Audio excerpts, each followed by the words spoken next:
We're ready to kick off, and I want to thank everybody for joining this morning. Trying to get back to my first slide as we get started here, but very excited today to have Dave Mattson with us. Dave's the CEO of Sandler, and just here in a moment, I'm going to introduce him. A lot of you guys, I know, as you see, in our pre-call here, we've been working with folks for a long time. You got some really successful people on the call here, and equally as successful as you started to hear just a moment ago. You guys are awesome people as well. So we will all get through this together.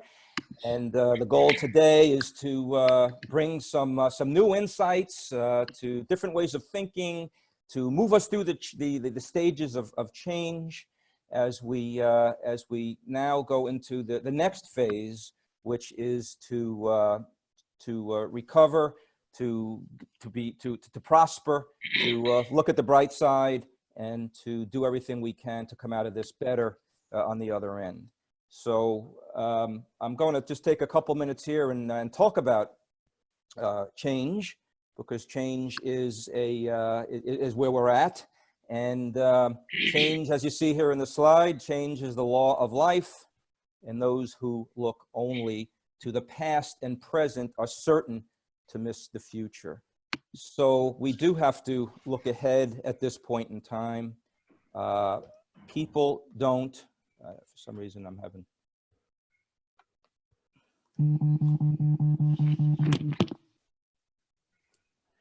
people don't change. And, we're in a time of change, but people transition. And the first stage that we might be in is denial.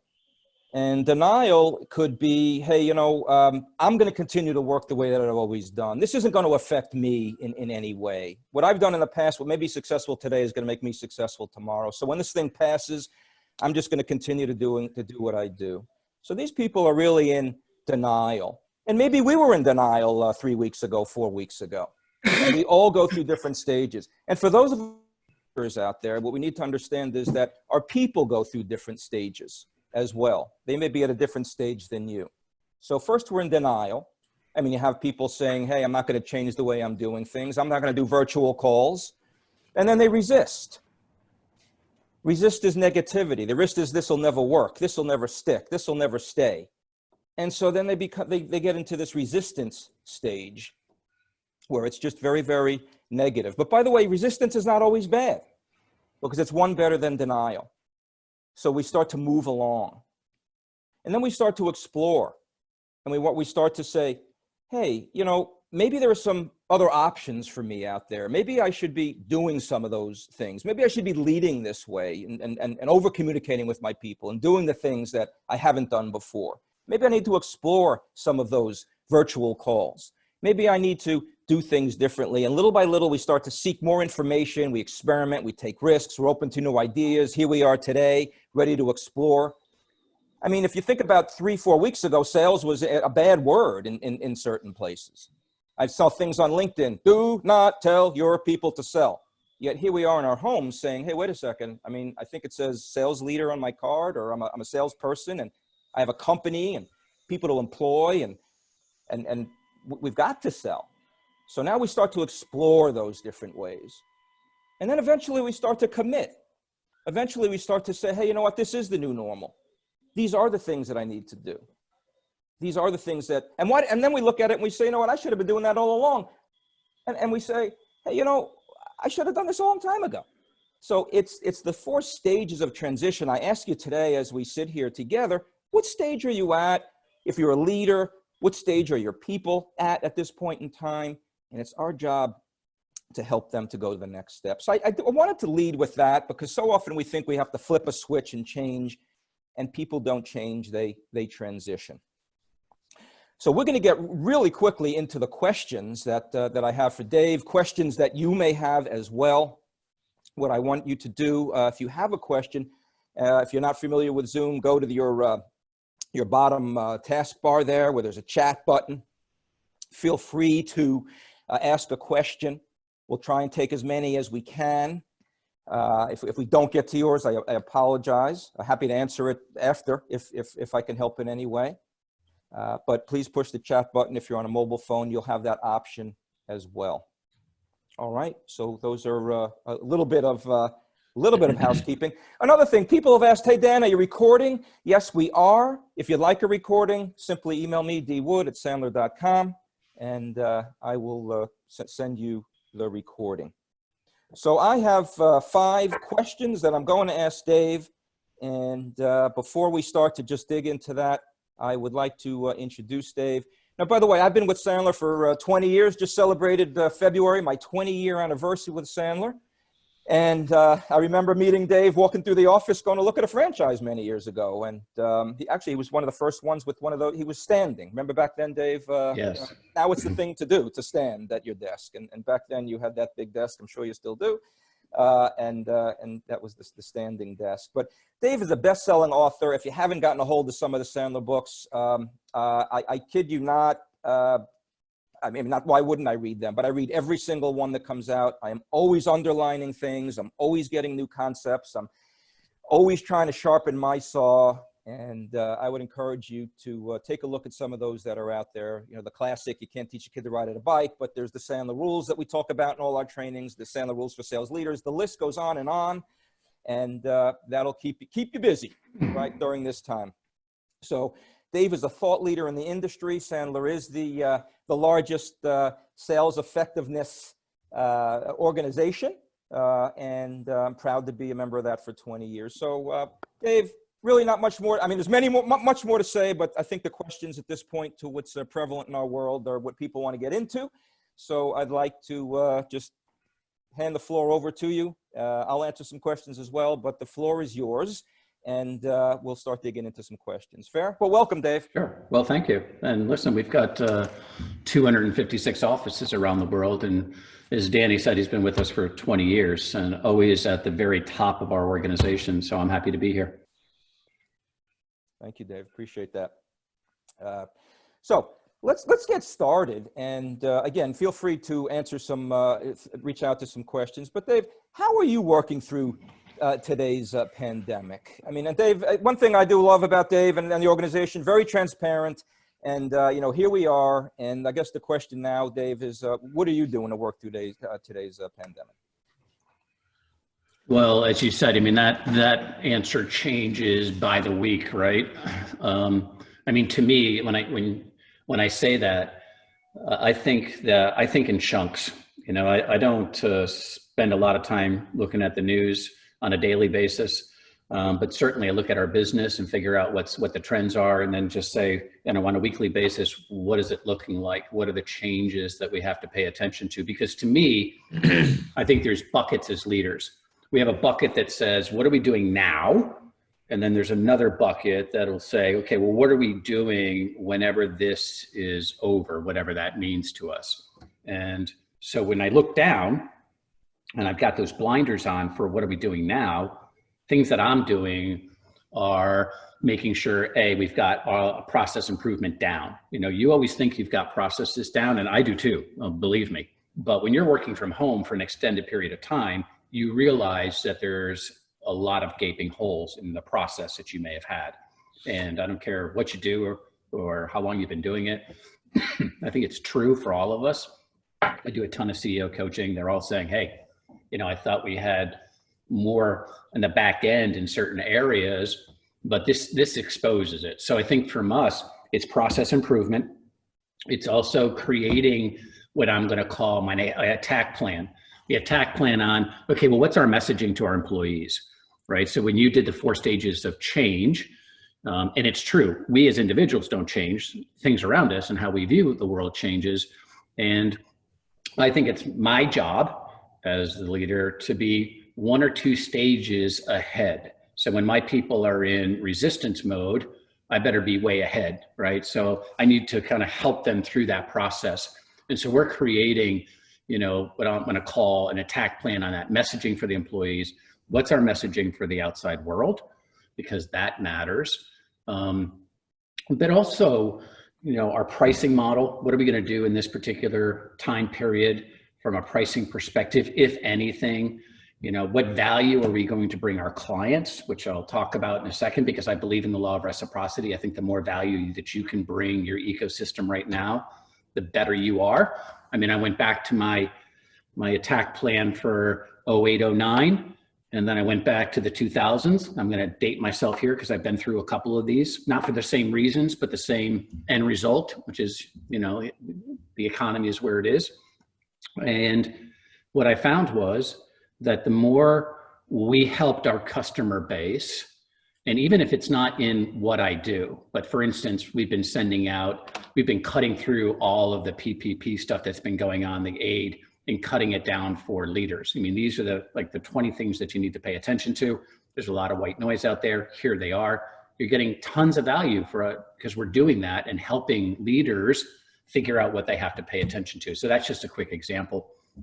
But I also think for me, the battle plan is, how am I retaining my costs, right? So I want to make sure that my cost structure is there, my process is there. And so that's like my today stuff. But then and I'm past this part personally. I'm past this. I mean, we did that now for the last 2 weeks.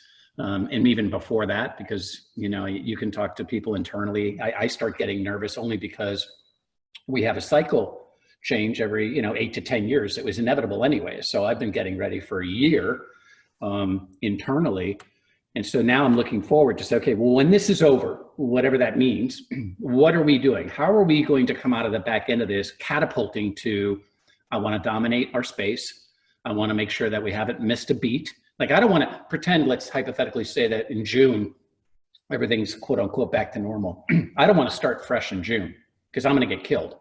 I need to start now, so my results in June, July, August are going to be exactly where we need them to be. And so that's just how we're thinking about it. But I mean, the bottom line is, for me personally, I'm trying to focus on the things that I can control, because there's a lot of things that are out of my control that I can spend time on, but I can't freak out about it because I can't control it. And I always also want to really focus on things that are what I consider truth, because there's a lot of fantasy. So I don't want to waste a lot of time on things that I can't control or other people's problems or not true. So I just kind of try to cut all that down. But if you think about that, we at Sandler say that you can only control your own behavior, right? And so I think that case in point, we're trying to figure out what are the things that we can control on our end. And if you think about that, changes all the time, right? Because in your businesses, it has to be the same. Think about, in my opinion, in my business here, there's probably been about 5 years worth of innovation in a month of all the things that are just going on. And would I have loved to think that we would have gotten to the same place innovation-wise? Probably not, honestly. This has just forced us to question our business model, to say, okay, if we were to start over, what would it look like? And that's really important, because like, our business is morphed. If I look at 2019, Danny, we brought 31,000 people through our system. That's like a university, right? I mean, we had 31,000 leaders, salespeople who have sat through our courses. And I don't think that number is going to be 31,000 in 2020. That doesn't mean we won't have 31,000 customers come through, but they won't be in our training centers, right? Because we've already lost some time here. So we've morphed to total virtual. So we have about the same amount of people coming through the program, but it's 100% virtual. And so that's a big shift for a lot. I mean, even though we trained 31,000 people, we had 19,000 that were virtual last year. So we started pivoting, but we were pivoting at our own pace. And our own pace was too slow for what's going on today. So now we've gone from, we're kind of gearing up. We've got 19,000 people that we're streaming to all the time, 31,000 people in class. Now it's 100% virtual, and all that, what I talked about, processes in place. Then you realize, guess what? It's not as tight as I had hoped. So that's there. But so I've been at Sandler. I was a client, and I was forced to actually join Sandler because I'm an introvert by nature. not a sales type. If you were to, assess me per se, That's I great just to know know, Dave, because there's a lot of people, I get a question all the time. Everybody's always saying, are salespeople made? Oh, come on, you got to be a natural salesperson. I yeah, always say the CEO of Sandler is a C, right? DC. yeah, I'm a DC, which, Yeah. is not the highest person on the patient's level or the listening level, right? So, but to your point, born or made, I always thought you were born. And that's the reason why I resisted to go to training, because I'm like, hey, listen, I came out of a family that no one sold. I'm pretty sure, to your point, when I came into the world, my parents were in the hospital. They didn't say, we were hoping for a doctor, an attorney, a lawyer. But oh my gosh, look at this, a first salesperson in our family history. That's what he looks like. That's not what happened. I kind of bumped into sales, And I talked to a ton of CEOs, unless it's a family-owned business, and that was your destiny.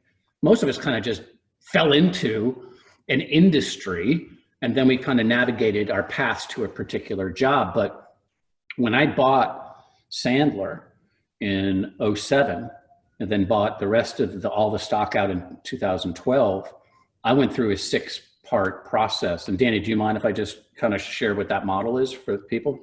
Let's do that. I even have a slide for it. Look at you. Yeah. Wow, well, look hey, at you. I knew you were going there, Dave. Preparation. Yeah. So here's the thing. I'm a client of, I have coaches myself. I spend a lot of money on personal improvement. I went to a particular program that had a roadmap, and this is a 6-step roadmap for entrepreneurs, for leaders, that takes their business or their group from where they are today to where you would like them to be.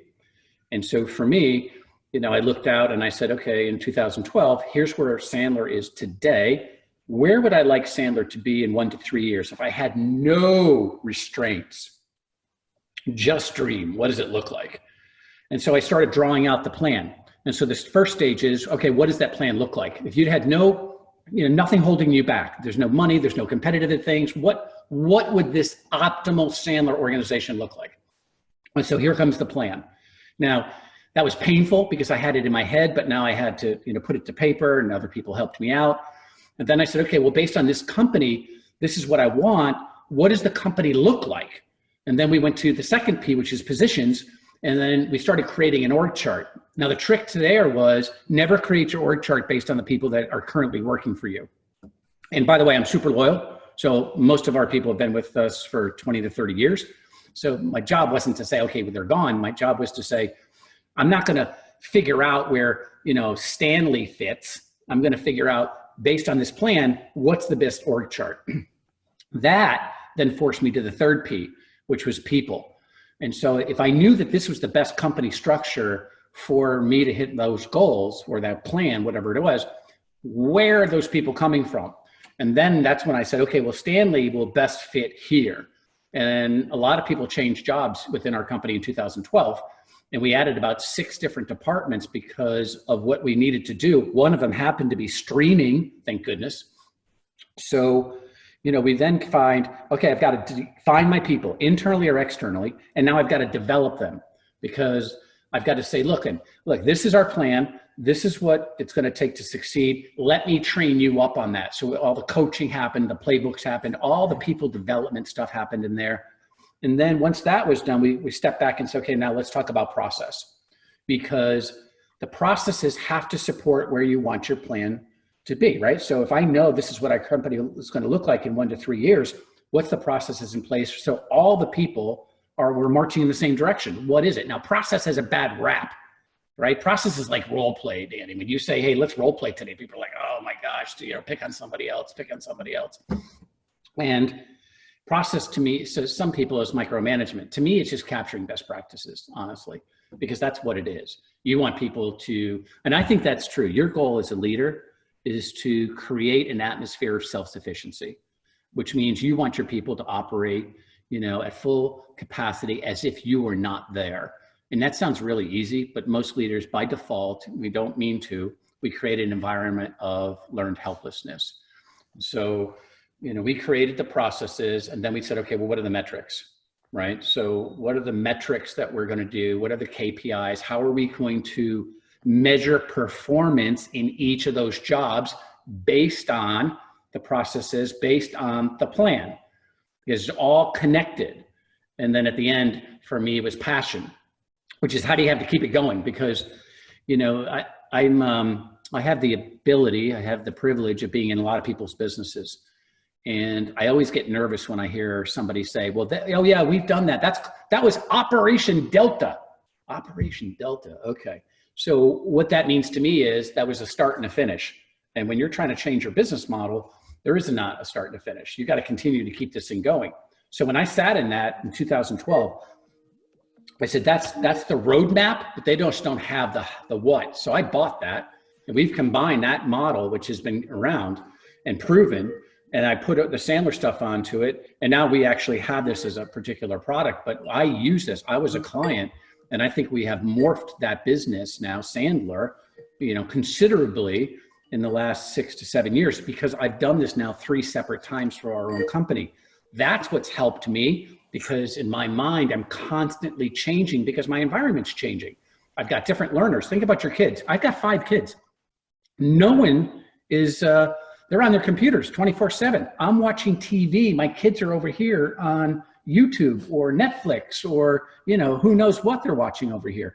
So we've got to morph to lots of different business models. So when this happened now, right, it wasn't a complete shock, thank goodness, because we had been used to changing all the time. Because I think if you're not changing, you're going to stall, and somebody else is going to change in that environment, and you're going to be on the outside looking in. So that's what we're doing now. You know, we're making sure that our offices are providing the value to their clients and things of that nature. But I mean, there's a lot of detail behind what I just said, Danny, but those are the high level things that we're doing. Yeah. And we're going to send this out, Dave. At the end, I have a white paper on this process, because I think now is the time to, what do you want your business to look like, right? Yeah. What are we going to be doing now? What is it going to look like? And, you know, proper planning is, you know, is what's going to help you going forward, right? So we have that time. Yeah, go ahead. No, I think, yeah, look, to your point, proper planning prevents poor performance, right? So absolutely. Yeah. You don't have to, you know, you don't have to do all 6. I think as you look at the model and think about your business and where you are, you can kind of dive into, I think we need to be a little better at process and really kind of focus in on that. Or, hey, we've got to be better at measuring performance. How are we actually doing that right now? And that's really important for us on the phone, because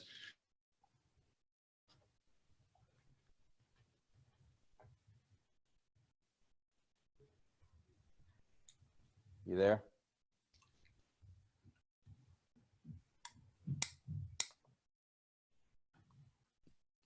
So my biggest nightmare is happening.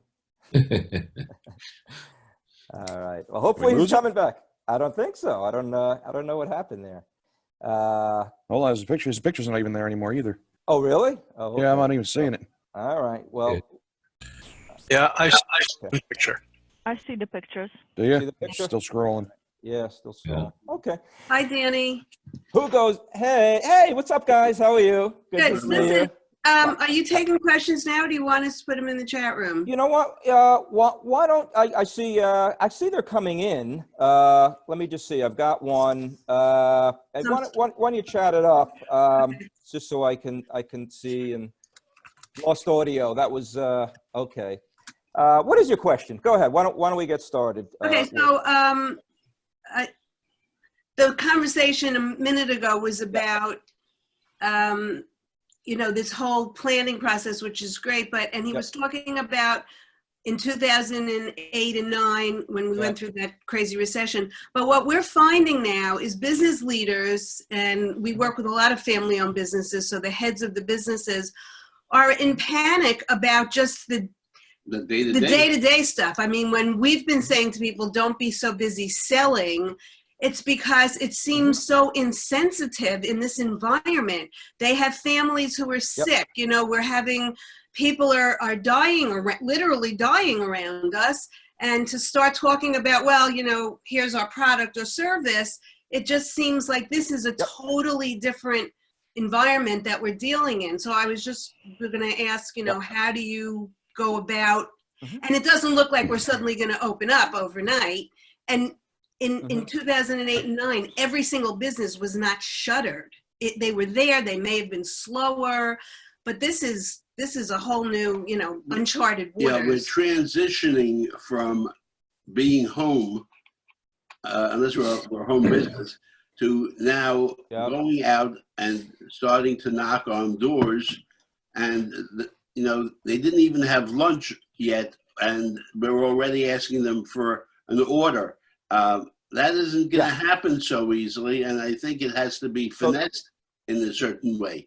Sure, without a doubt, 1,000% right. We don't want to be blind to that, without a doubt. So, here's what we're suggesting. First of all, it is all about reaching out and how are you? And hey, it's crazy times, Ted. I know it's crazy times. I'm reaching out, and I could share with you how to do it on the cold side, because my belief is it really is a once in a lifetime opportunity to bond and build rapport with people as well. Oh, yeah. Right. We agree with that. Right. But we need to do it. A lot of people aren't. So, but the other thing is that the first step is, as we're all doing, is, how can I help? How are things? Crazy times. How are you making out in this? Right. Very, very important, and really do it with not certainly not as a move, but because you care, because we are all in this together, absolutely. right? Absolutely, right.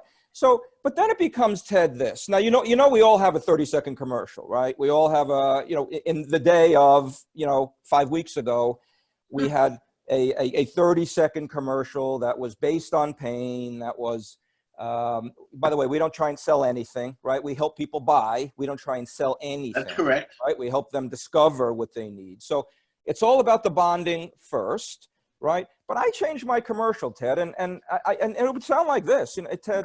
First, it would be how look, it's crazy times. How are you? How's the family? Right? We have a questioning strategy, if you like, with concentric circles. But how's it affecting you personally? How's it affecting your company?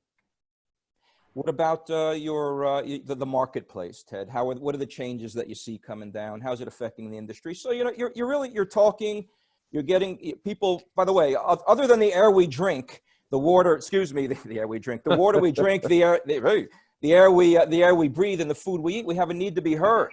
So people want to be heard. Okay, and know that they're cared about. If you look at the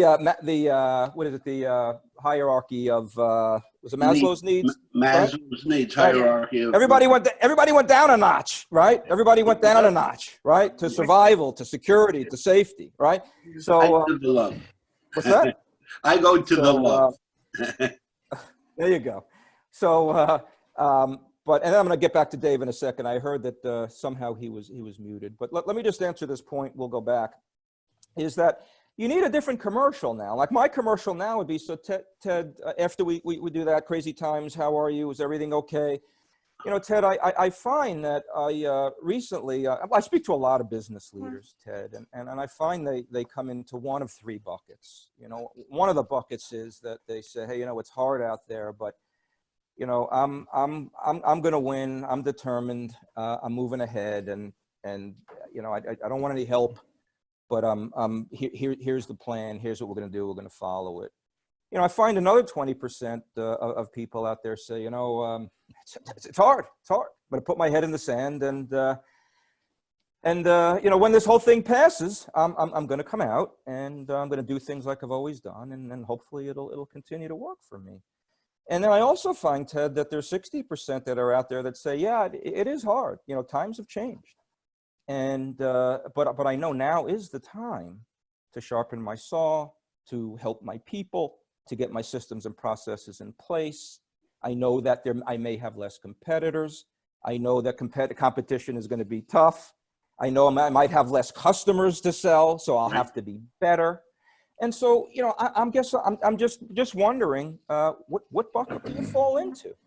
So, if you in your own industry can come up with your own commercial, just as a conversation starter.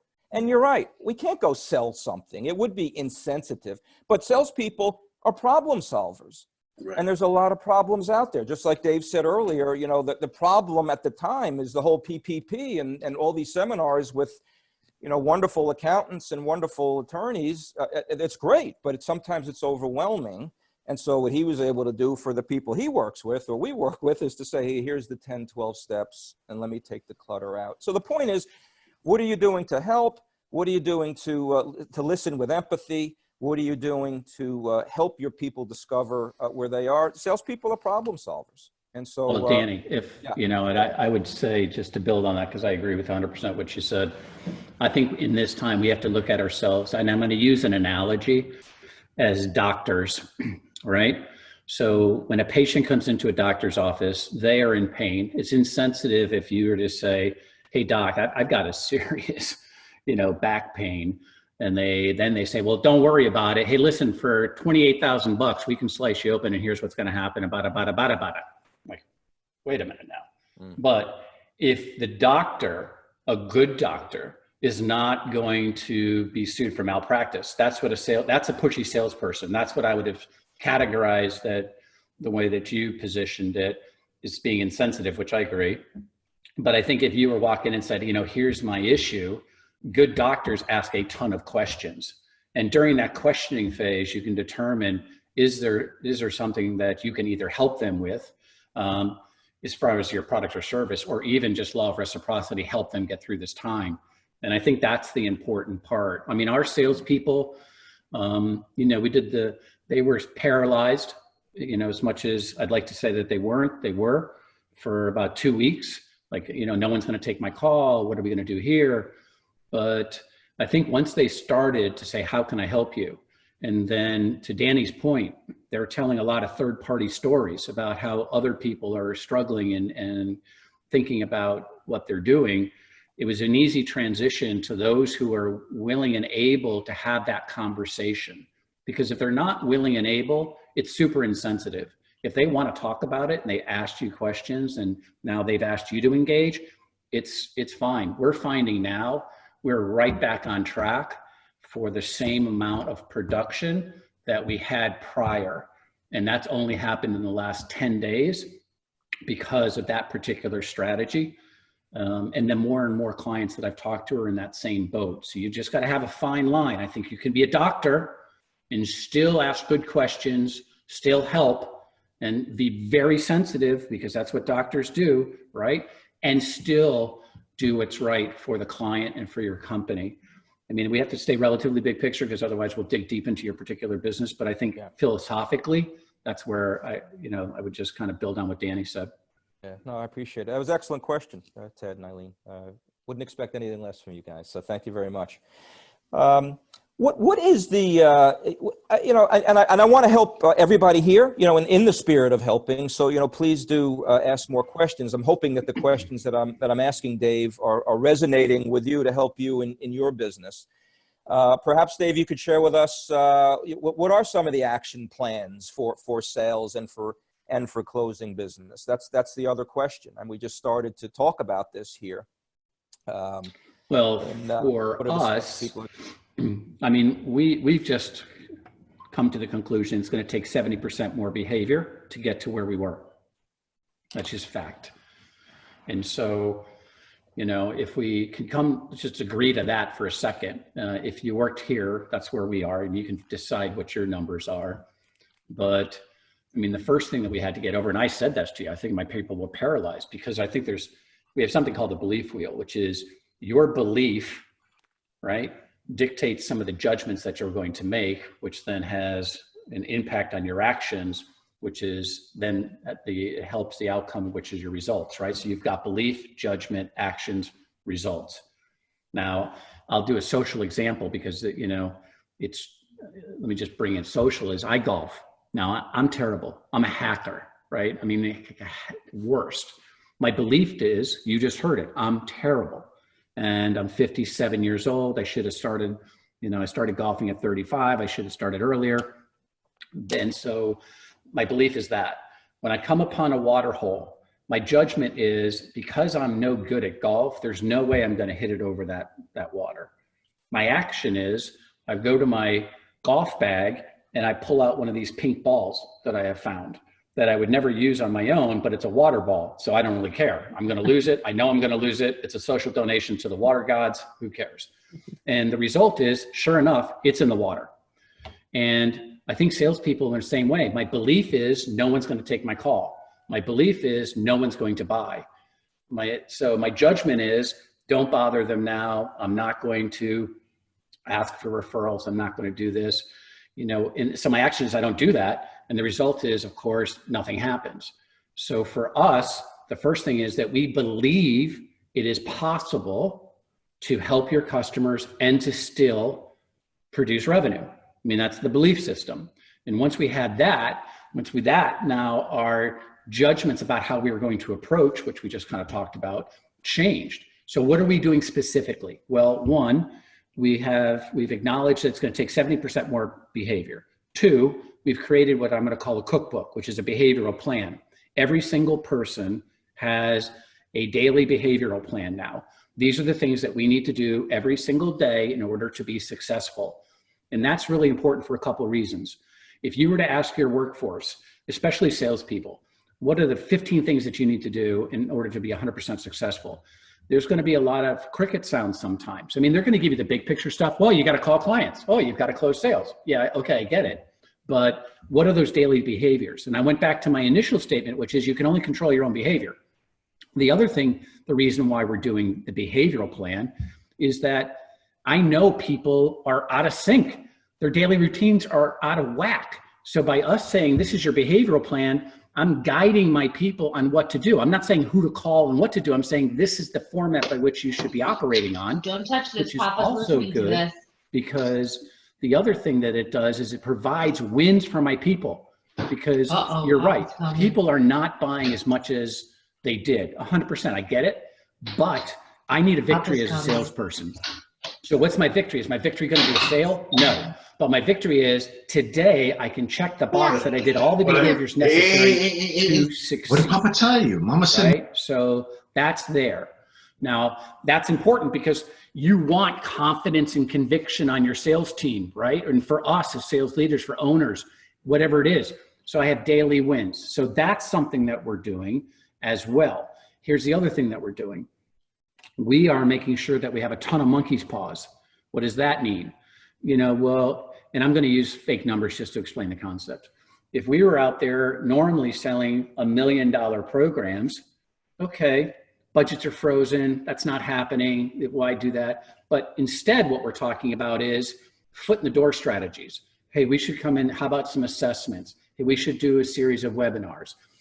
We have just brought down what we're talking about as our initial interaction to things that are much easier for them to say yes to, right? Because our initial sale is not easy to say yes to in today's environment. So we have a series, and we've come up with 5. Here are our monkey's paws, smaller sales that will help our customer get our foot in the door and get out of this buyer-seller thing. And now here we are. So that's the other thing that we've done. We've also made sure that our LinkedIn letters are going out in rapid fashion, right? So, we used to have, you're going to send 5 LinkedIn letters, which are referral letters, right? So I would call it, see, Danny, I noticed that you've got Mary Smith as one of your connections. Danny, how well do you know Mary? And would you be willing to introduce me to Mary based on all the things that you and I've done together? And we used to send out of those like 5 a month. We're sending out 5 a week now. And what you're finding is that is amazingly successful, because to make outbound cold calls, it's worthless currently. And again, we teach that, so I don't want to be disparaging, but it's not as effective as it is. So right now, we're doing the LinkedIn letters. Now we're doing a ton more of them. And that's really what's created this sales machine now, right? This is because A, I get to talk to my customer. B, I'm going to talk to them about the LinkedIn, connection that they have that I think may be a good thing. And it's a very easy discussion. And it's also an easier talk track when I call Mary Smith, because it came from a referral, right? So it's easy to kind of talk about Danny first, who gave me the referral, and then about what's going on in the environment. It's just a much easier conversation. The other thing that we're doing, which I said casually, is that we make sure that we bring value to the customer and bring value to whoever we're talking to. Because even if I called you as an example from a referral from Danny, there's going to be something that you said in this conversation that I know I could help you with. And I'll pop something out in the email afterwards that would bring value to you.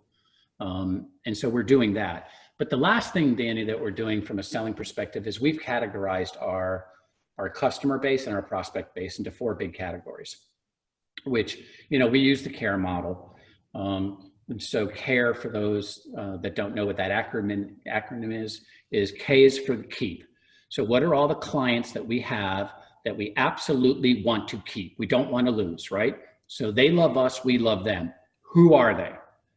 A is for attain. Who do we want that's in our territory, in our account plan, that we want them as customers, right? That's the typical hit list.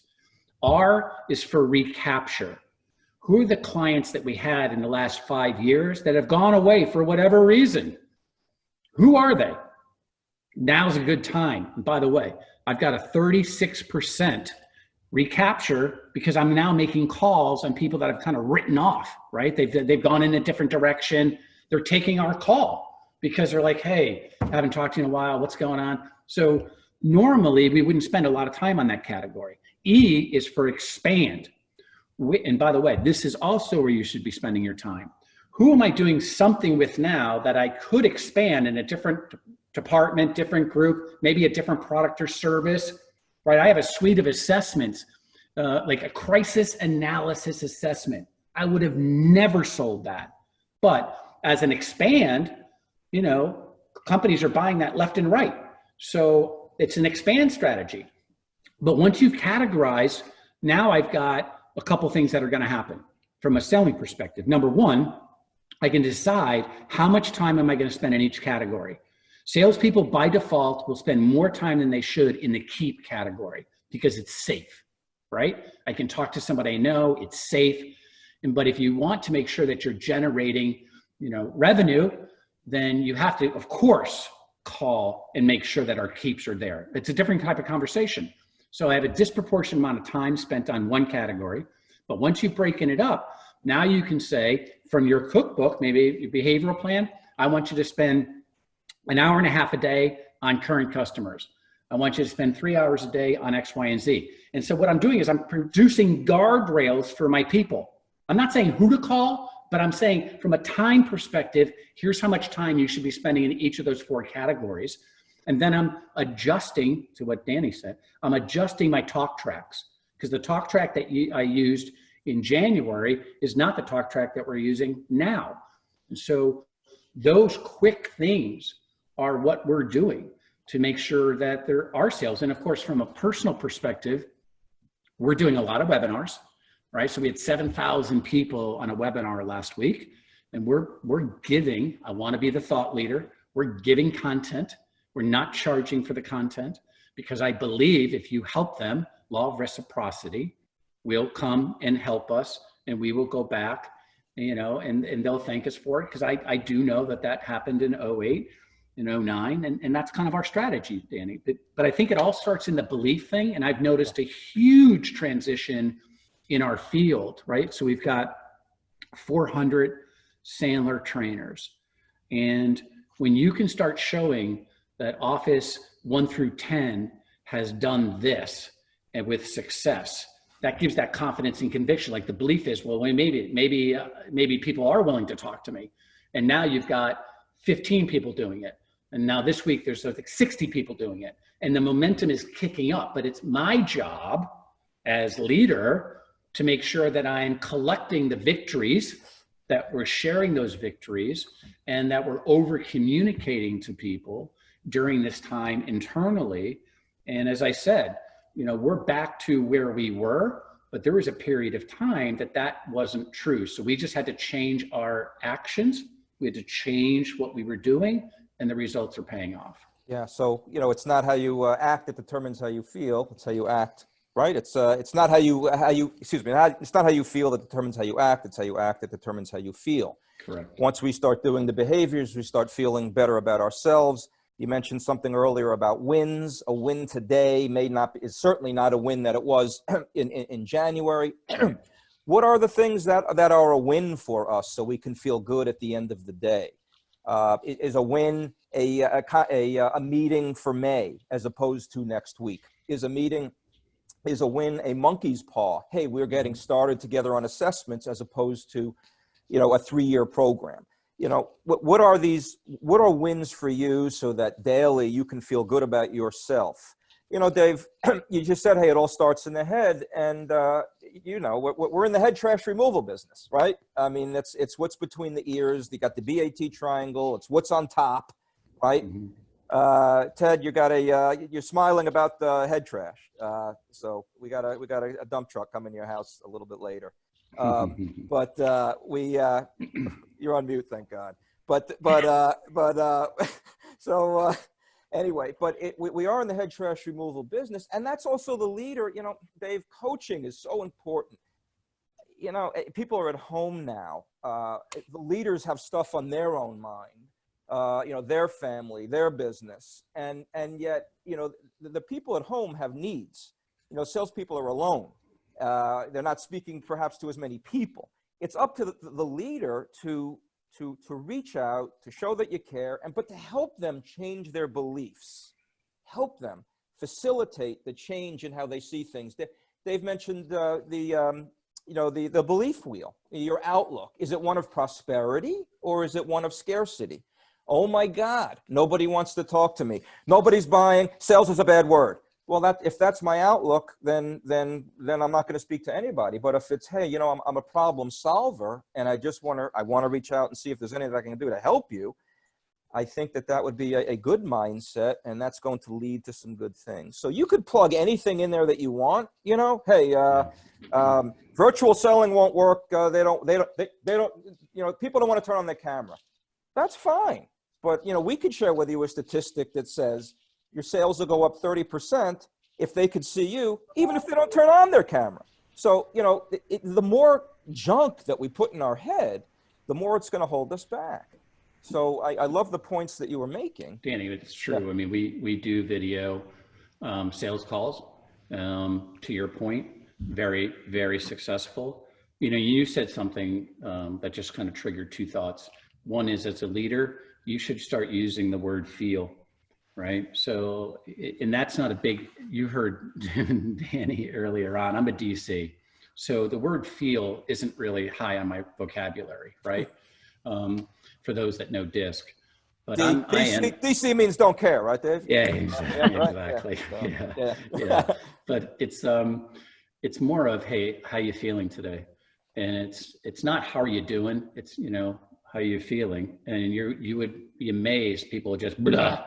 Here's what's going on. And, you've got to be a Dr. Phil here for a while with your people, because they don't have this human interaction that they did prior to this, when I could walk down the hallway and just, vent, or I could ask a question. You have to force this communication. And you said coaching. So here's the second thought. There are 4 questions that you should be asking as a leader when you talk to your people from a coaching perspective. Hey, when you're talking about a call, or day, what did you do well? What did you do well? Let them tell you, which, by the way, is, again, validating them. It's really a good thing. Let them tell you what they did well about a particular call. Number 2, what could you have done better, right? So what could you have done better? And let them tell you. And then you could also say, what would you have done different? And again, that's a great conversation starter. Your 4th question is, what should we be doing more of? And they will just self-discover with those 4 questions. And you'll find that those are great conversation starters for your coaching.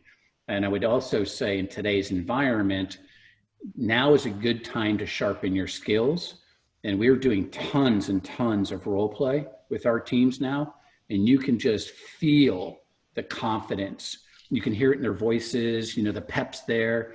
And I just think you should be, as leaders, thinking about some of the things that you could do to change people's, how they think about certain things, and it will work out. You have the opportunity today, I think. I've got about 35% more time on my hands. I seem to be working like 7 more hours a day. I mean, to be honest with you, but I've got more time on my hands because my distractions that were traditional distractions are gone. but you could be on virtual ride-alongs. This is our opportunity to be on joint calls with our people and to be listening and to be helping. I had no time for that.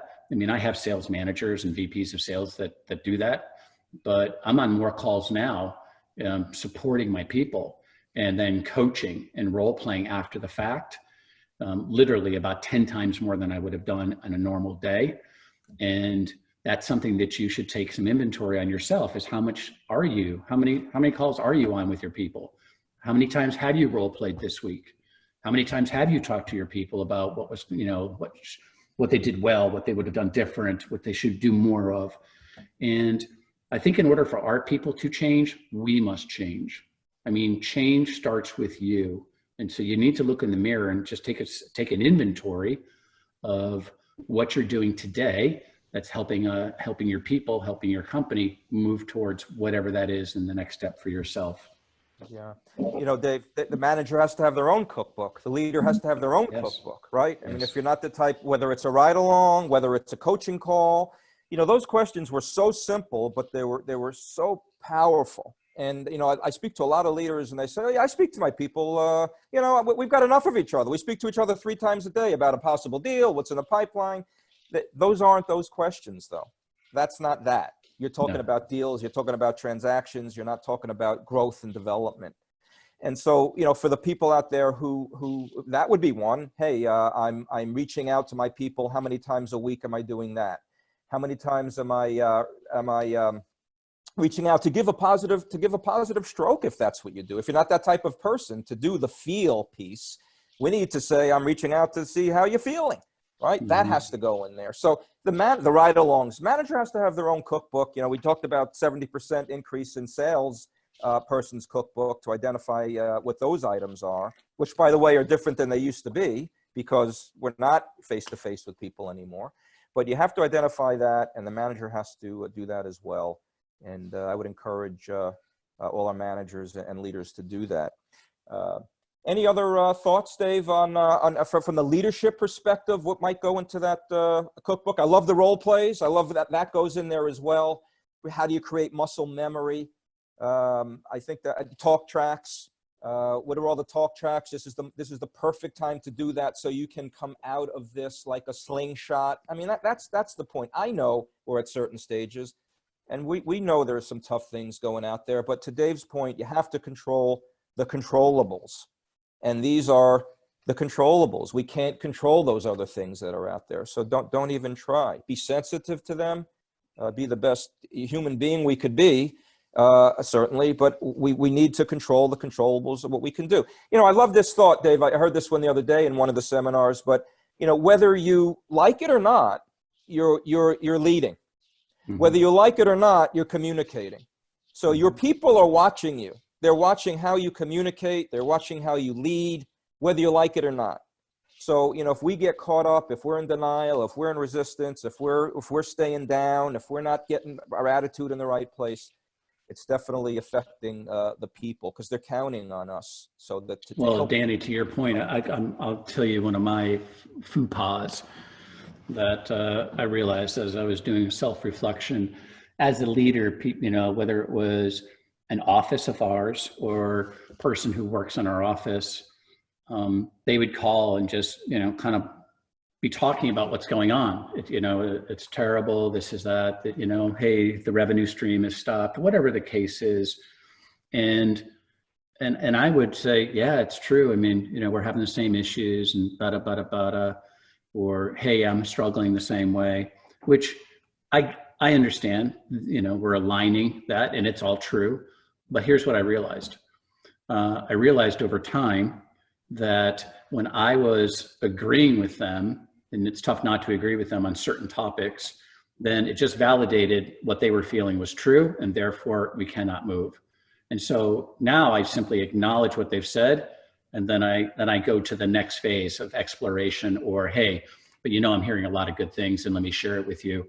So my messaging has to change, because I actually, by mistake, thinking I was being empathetic and sympathetic, I was actually causing more harm than good for my internal people, because I was in the same woe is the world.